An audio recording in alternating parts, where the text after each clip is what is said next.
So an interesting thing happened just in the past few days. If you've ever heard of the Georgia Guidestones, which are also known as America's Stonehenge, somebody, probably a patriot, decided to place an explosive device on one of the Guidestones the other night and then blew it up. And I think it knocked one of them down and blew the cap partially off. And then the city went ahead because then it was a danger it could collapse and fall on somebody. The city knocked the rest of it down.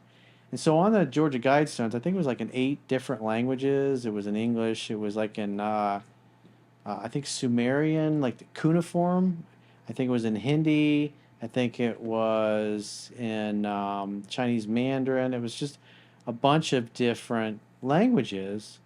And it basically said that, their goal, whoever erected them, because nobody really knows who erected them, they were erected in 1980. It said that they wanted to get humanity's population down to 500 million and manage it and basically manage human reproduction. In other words, basically control how many human beings could live because they felt the planet was overpopulated.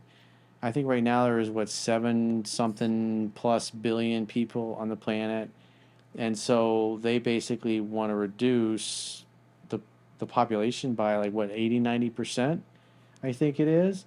And so you look at, obviously everybody's heard of the New World Order, or you look at the World Economic Forum because they're constantly talking about population control. And so these monuments have been out here. I think they were damaged in the last few years. Somebody threw red paint on them or something like that. And so somebody blew one of them up and knocked it down. So we're going to watch the video of them getting blown up.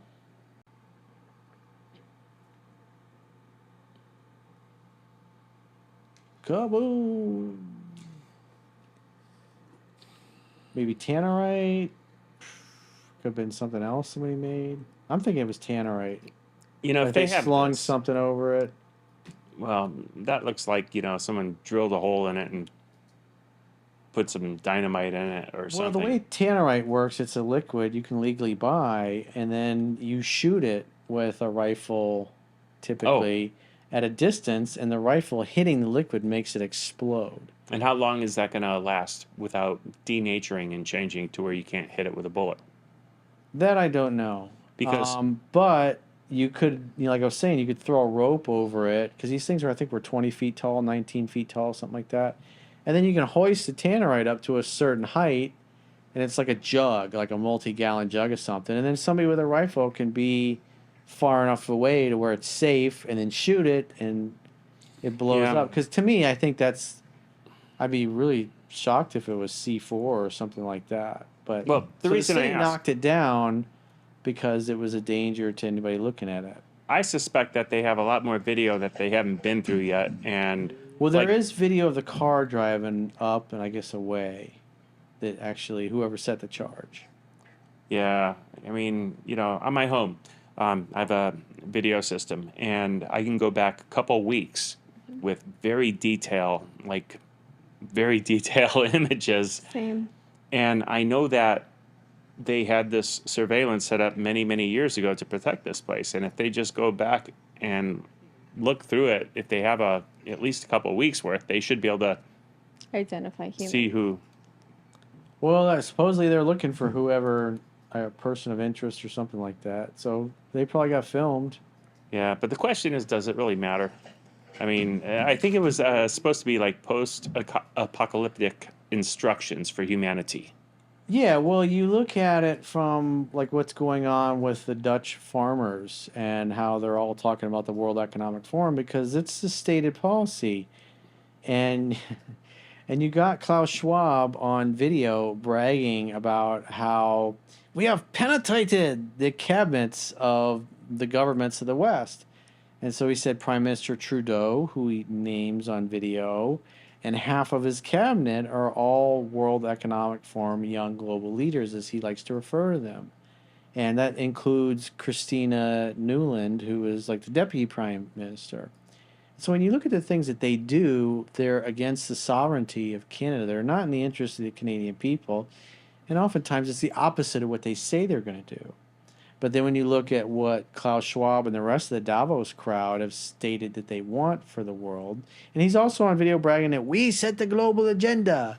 They want a global governance structure, obviously controlled by him and his friends, because just like David Rockefeller and J.P. Morgan and the Warburgs and all of them before them, they felt they're entitled to rule the world, and their kids feel the same way. And so that's where the United Nations came from, the European Union, the World Health Organization, the IMF, International Monetary Fund.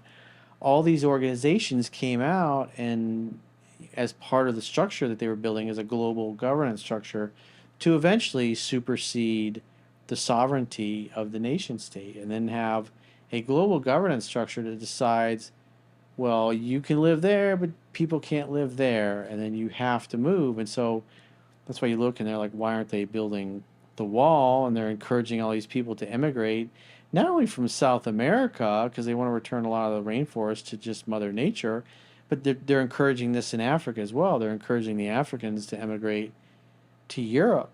One world, as David Rockefeller talked about in his book, being internationalists, the globalists, if you will. And so this monument has long been associated with this people and their movement. And then when you go back around the turn of the century, especially the eugenicists, they openly talked about how they didn't want the lower classes. They didn't want people with lower IQ breeding.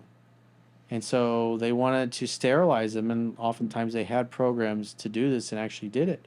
That was something that the Nazis did. And then when you look at what Mussolini, who invented fascism, said, was that fascism was the perfect merger of state and corporate interests. And so you got corporations and you got the people and the government working together to run and regulate every aspect of people's lives. You look at somebody like Bill Gates, who was part of this whole group. Guy's one of the richest men in the world, and he's one of the guys that's pushing vaccines and vaccination, and he's on TV all the time, even though that's not his wheelhouse or his expertise, but yet everybody's constantly bringing him on. And even now, he's openly saying and admitting things that didn't work that we knew like a year and a half, 2 years ago weren't working. And now he's saying, well, we just didn't know that it would lose efficacy and all this stuff. And meanwhile, you got Pfizer releasing their documents that show they pretty much, when the stuff got rolled out, knew that it would lose its effectiveness, and therefore you had to do boosters. And if you got too many boosters, then it could actually cause you to be more susceptible to get it.